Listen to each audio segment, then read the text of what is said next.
Very easy question. Again, it has to be based on the scenario only. Okay. So again, below mentioned will be likely benefits for the organization to develop a management system. Raising employee morale. Now it's clearly mentioned in the scenario that the workers, they are not being given any importance. Okay. So by raising the morale, if we get a certified management system, what will happen? We will raise the employee morale by demonstrating that we are actively facilitating continuous improvement of our employees' morale and safety performance. So that is one point, one benefit. Having a certified management system will help improve the risk management. Now, in the scenario, it is clearly mentioned that the risk assessments that are prepared are generic. Okay. So by following an ISO 45001 for proposing management systems, will set a standard for managing the risks. Having a strong, consistent standard, it will help develop more specific risk assessment as the current ones are generic. Okay, again, this is referring to the scenario. Currently, the risk assessments are generic. Once we have a certified management system, we can improve our risk assessments. Reduced insurance premiums. Okay, it will help reduce the insurance premium as it proves that the organization is performing strong in managing and protecting the employees. It was another point there. Recognition. The organization will be recognized having a robust health and safety management system after implementation of ISO 45001. Management commitment. Again, we know the management is not committed in this company. So top level management will be more responsible. Currently, they are not visible. So once they are have a certified management system, they will become more visible. Improving the incident reporting. Again, the scenario says that they are not reporting incidents properly. So having a certified 45001 management system will help improve the reporting of accident near misses. Better consultation with the workers. Again, the workers have complained that their complaints are not being listened to. So having a 45001 compliant management system will help establish better consultation with the workers. Better risk identification, reduced number of injuries, reduced absenteeism and turnover. So all of these are benefits that your company will get from a certified health and safety management system. So that was question number 4. Next question, again, it's very, very easy. Influencing health and safety culture. To improve performance in the organization, you need, that you need to positively influence health and safety culture. You feel that the culture of the warehouse is currently negative. What are the negative indicators of safety culture in the warehouse? Okay, in the warehouse means you have to answer specific to this scenario. You need to support your answer where applicable using relevant information from the scenario. Okay, now let's get back. Now, what are the negative indicators which must be influencing in having a bad safety culture? They are given below. Number 1, lack of incident reporting. It is clearly mentioned in the scenario that many incidents had happened previously and they were not reported. And this is an indicator of poor safety culture. So incident reporting investigation to discover root causes are not in place or are very poor, as many incidents happened previously, they were not reported. Okay. Then there is lack of management commitment. Again, it was clearly mentioned that the workers rarely see the management, and the management is requested. They simply say there is no money for such kind of things. Okay. So that shows lack of management commitment, which is again negative indicator of safety culture. Again, poor communication and consultation. The workers, there is poor communication between the organization and the workers, as there are no workers representatives. Again, it was mentioned in the scenario, there were no safety representative of the workers, and the workers' complaints are not being addressed. Non-compliance with safety rules. Okay, again, you can see it clearly in the scenario. There are many people who are not following the safety rules, they're doing unsafe conditions, as there are many violations happened, such as goods stored in the walkway, designated routes are blocked, and drivers talking on the phone while FLT. Inadequate risk assessment, that is another indicator of poor safety culture.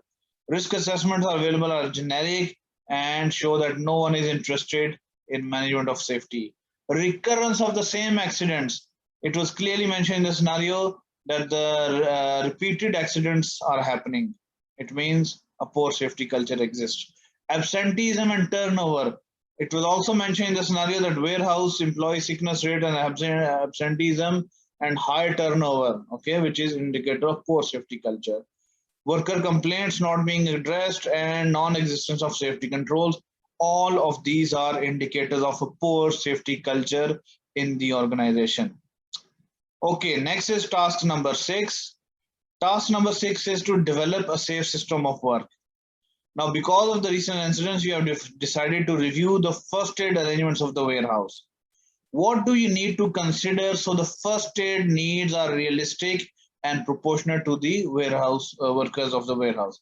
Now, this question is coming directly out of element number 3. This question also, it came out of element number 3. Benefits of management system came out of element number 2. So till now there have been one question from element number 1, two questions from element number 2. This is also from element number 2. So two questions for element 1, element 2 and element 3. There are now the next two questions are from there. So what do you need to consider so that first aid needs are realistic and proportionate to the warehouse workers? Okay. You should support your answer where applicable using relevant information from the scenario. You do not need to include specific first aid equipment. Okay, very clear now, very clear instructions. Now, what will you consider while providing first aid for the warehouse? You will consider the following. Number 1, you will consider what types of chemicals are stored in the warehouse. Because if you don't know what types of chemicals, you cannot decide on the appropriate first aid measure. So look at the MSDS of the safety data sheets of the chemicals that are stored in the warehouse. That will help you decide the first aid requirements. You will also look at the legal requirements, the ratio of first aiders. Okay, legally you need to provide 50 people. For every 50 people, you need to give one first aider. So you need to look at the legal requirements as well. Size of the workforce. You also need to look at how many people are present in the workplace. Okay, need for eye wash station, chemical showers, first aid details, okay, distance from the nearest hospital. So all of these are factors that you will consider while deciding on the first aid arrangements. Next we have question number 7.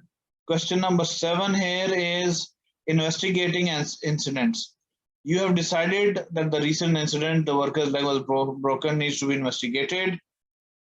Decide what level of investigation, minimal, low or medium is required, and you need to revert to HSG 245. Okay, somebody has raised a hand. Guys, do you have any question? I think somebody raised a hand. Yes, sir. It's Adil here.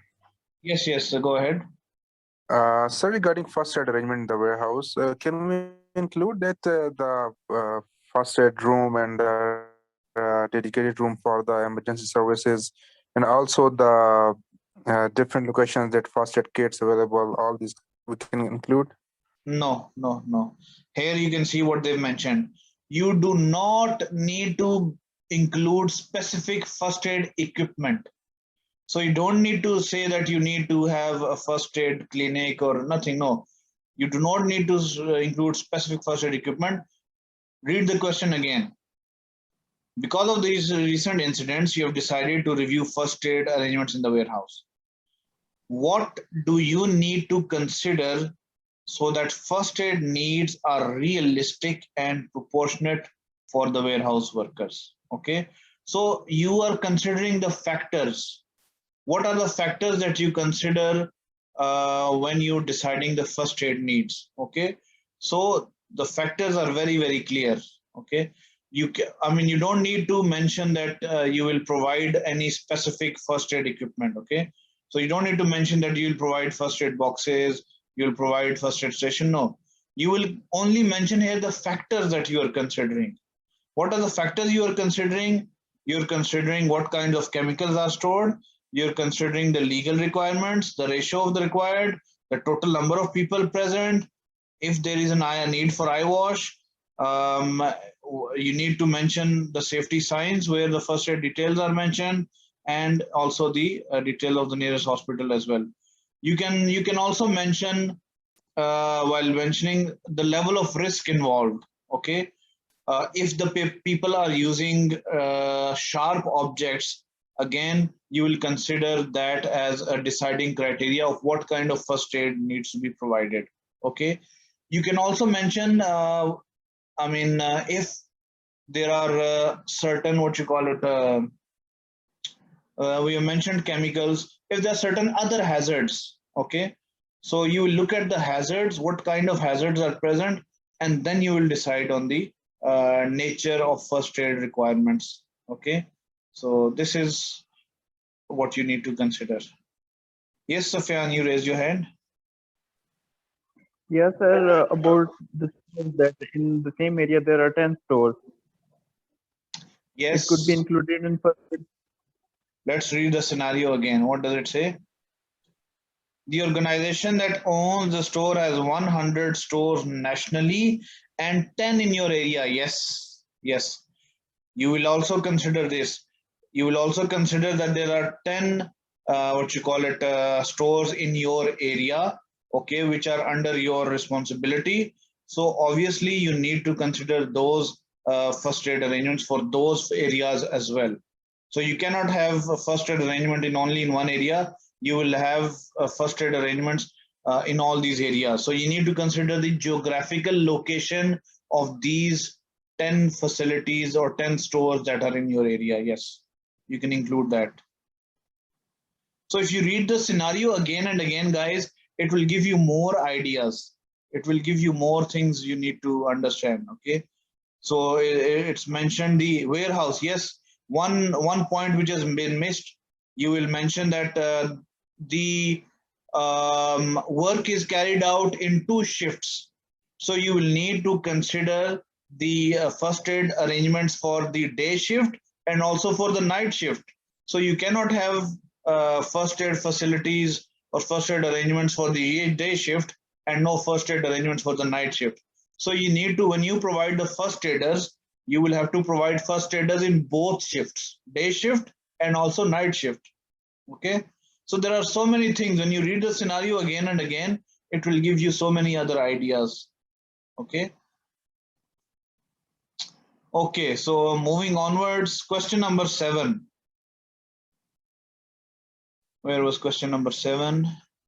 So that's why I'm saying you read the question carefully again and again, and then you read the scenario again and again. This will help you answer the question properly. Question number 7 is that you need to decide what level of investigation, minimal, low, medium, high, is appropriate in this case, clearly justifying each step you need to take in your decision. You need reference the likelihood and consequences criteria described in HSG 245. Your support, you should support your answer where applicable using